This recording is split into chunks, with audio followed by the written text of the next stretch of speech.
No, you're about right. I mean, you are trying to do Elaine's little kicks, right?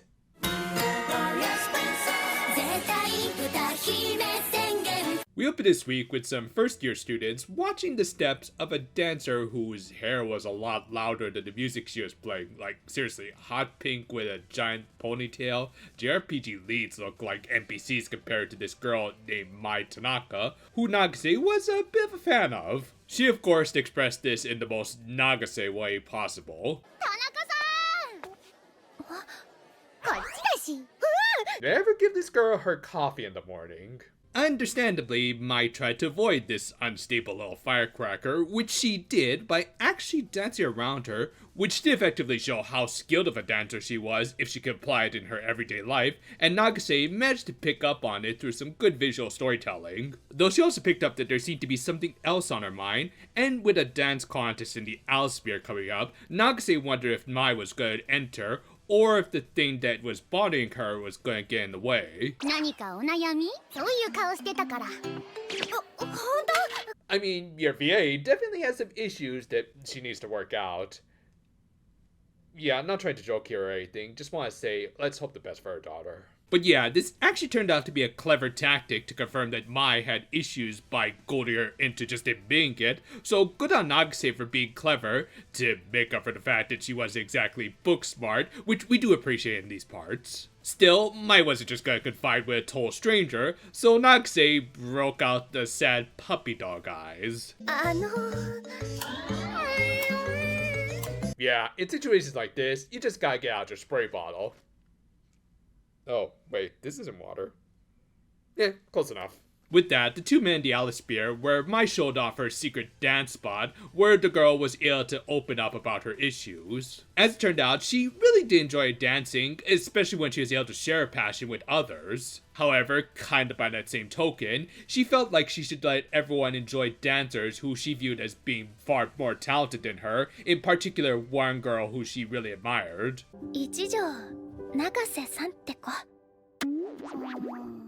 Yeah, any subtlety they had going with these interactions between these two went pretty much out the window at this point. Regardless, it put Nagase in a bit of a conundrum. I mean, she was already someone who suffered from imposter syndrome, which, yeah, I learned was a thing, that makes a person fear being exposed as a fraud, even though all of Nagase's accomplishments were well earned. And yet, this probably wasn't the kind of confirmation that she needed, as Mai just kind of gave up on dancing on the basis that she could never be on her level. As a result, the Nagase consultation room that she had just set up for this girl was already out of business. This forced our green princess to contemplate her next course of action.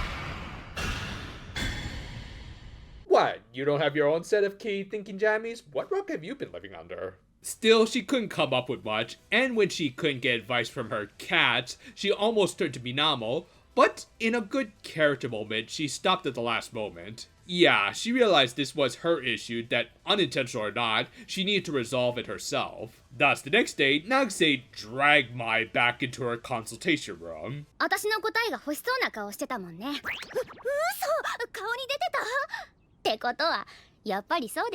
Fool me once, shame on you. Fool me twice? How the hell did I get tricked by this avocado twice? That and a little guilt tripping by telling her that she spent all night thinking of what to tell her convinced Mai to at least hear her out. With that, Nagase gave a fairly predictable but still meaningful speech about how everyone in the Owlsphere had their own shine to them, and that she shouldn't worry about whether or not someone was subjectively better than her. Because really, Nagase was pretty much just as much a fan of Mai as she was of her. Again, nothing too inspirational, but it hit hard enough, and more importantly, these two have had probably some of the cutest interactions in this whole series. However, the good times couldn't last forever, as the band Snatch made their weekly move, with Gita heading out to flex on Bess after his failure last week. Of course, the dude himself got defensive, and asked what made him so special. In Team and Dan, you two are our biggest jobbers in the show, so our rep won't take that much of a hit. Of course, he ended up attacking Mai, who he had his pawn absorb her muse essence. As a result, the princesses went into action, with of course Nagase leading the charge and confronting the powered up pawn. On a little side note, I love how everyone decided to turn into strawberry for this episode as they spun around like tops. Then again, considering what's going to happen at the end of this episode, maybe they're actually referencing a different gear user, but more on that later. For now, and while the pawns are usually the basic bitches of the series, this one was a little more effective, having absorbed my steps. Yeah, not only was that a clever character trait for the victim of the week, it was also some clever foreshadowing for this fight, as like their initial confrontation, Nagase just couldn't keep up with my steps. However, rather than just accepting defeat, our Princess of the Stars decided to start burning up like a real meteor. As a result, we briefly got to see her X-Drive form again before she launched into a new song, Extremely Born, which I think is supposed to be either a play on Extreme Reborn or just more bad Nagase English. Kind of leaning towards the latter. Regardless, I did like the song more than her original, as it wasn't nearly as chaotic, and also effectively got across Nagase's desire to protect others, which she managed to do with significant power boost that gave her a new AoE attack to circumvent the pawn's moves, as well as a new finisher. Yeah, at first, it looked like she was going to do her usual asteroid shower, but at the very end, she turned it into a rider kick. I think you're getting your riders mixed up there, Nagase. But yeah, all in all, just an awesome debut for a new power-up for Nagase, and I'm gonna assume that all three of our princesses are gonna follow suit, with a couple more new songs to boot.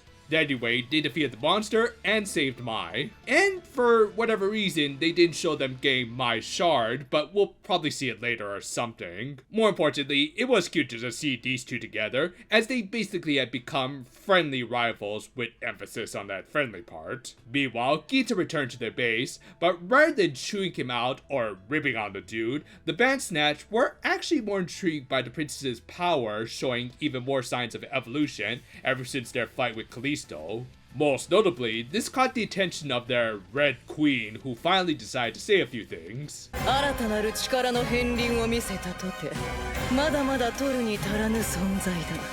god, Fudo finally got to Tsubasa, and now she's trying to conquer other worlds in the name of national pride or something.